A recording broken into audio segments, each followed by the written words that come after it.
out here doing my morning walk, and I just wanted to share about my experience as a contract firefighter, highest paid firefighters in the world at the time. So that was about 6 years.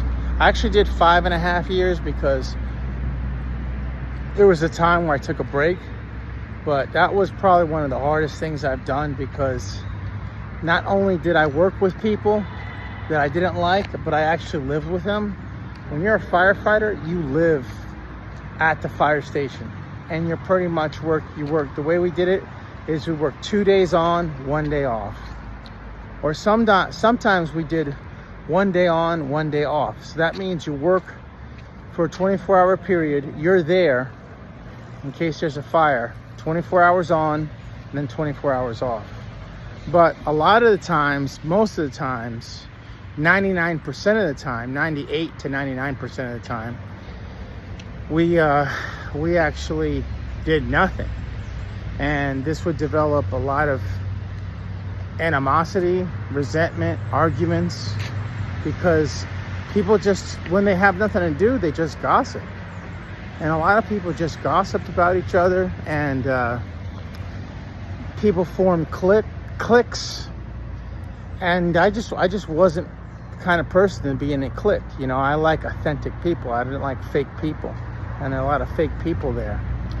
So it was emotionally draining, spiritually draining, because I was away from the family, and I was away from any kind of freedom. It's basically you're on a military installation, and they call it a FOB, F-O-B, forward operating base. And what you do is, once you get settled in, you have your firefighting gear that gets issued to you. They fit you for it and make sure you're ready to go for work in case something happens. And then you have to learn the SOPs. What does that mean? That means standard operating procedures for that particular place. And once you learn the SOPs, you pretty much get to know the people there. The first week or 2 weeks is pretty easy, but then like once you start going on months, it just gets boring. And like I said, people just talk about each other. And you know, I had a lot of situations to where I was working with people I didn't like, and they would act childish. They wouldn't act like men. They would act like children. There were situations that happened to where they would play jokes on people.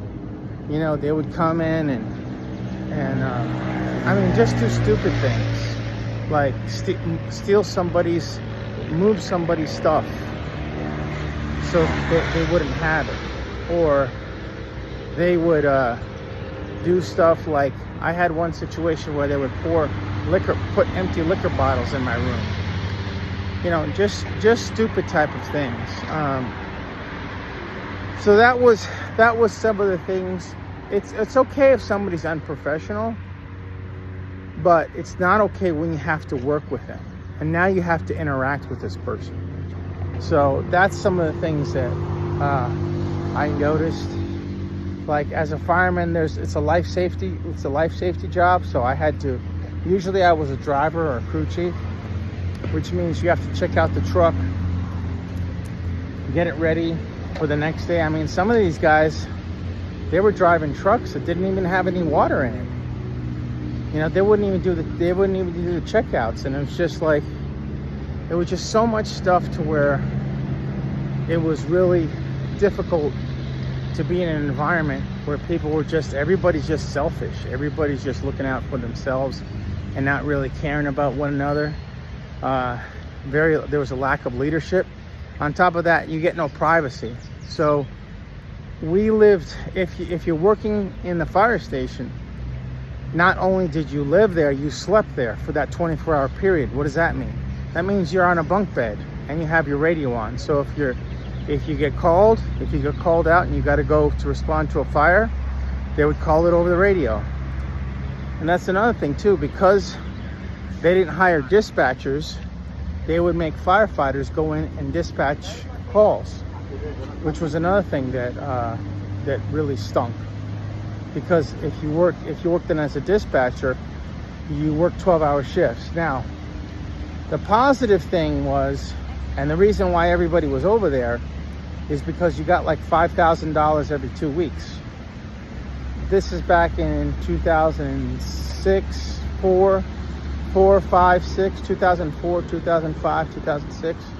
Well, actually, I'm trying to think. No, 2000.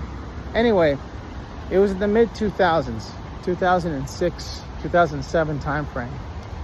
So I may have been wrong about those dates. It doesn't really matter. What matters is we were there during the Iraq invasion, Afghanistan invasion. We were making a lot of money. Contractors, contract firefighters make a lot of money. And that's the thing. It's like there's always contracting jobs if you have a special set of skills. So I just wanted to share that with you and just tell you some of my stories about my life, some of my war stories. So I'll tell you a war story. I was sitting here in off duty. I was off duty in a bunk in my bunk, which was I had different bases that I lived at during the years. I was at another forward operating base, but this was a really big one. It was forward operating base Spiker. And what happened was I'm sitting in there. We had our own rooms at the time, which was a really big luxury to have your own room. And all of a sudden I hear this loud explosion. Boom. The explosion was so loud, it shook everything. And I'm like, what the heck happened? They had one of these IUDs, improvised explosive devices. IEDs is what they call it. And it came and just exploded part of the base. And I looked up there and everything was just destroyed. But I mean, it didn't hit me. I wasn't hurt, but man, it was massive. And we had to go ahead and get shelter and get accountability to make sure everyone was alive.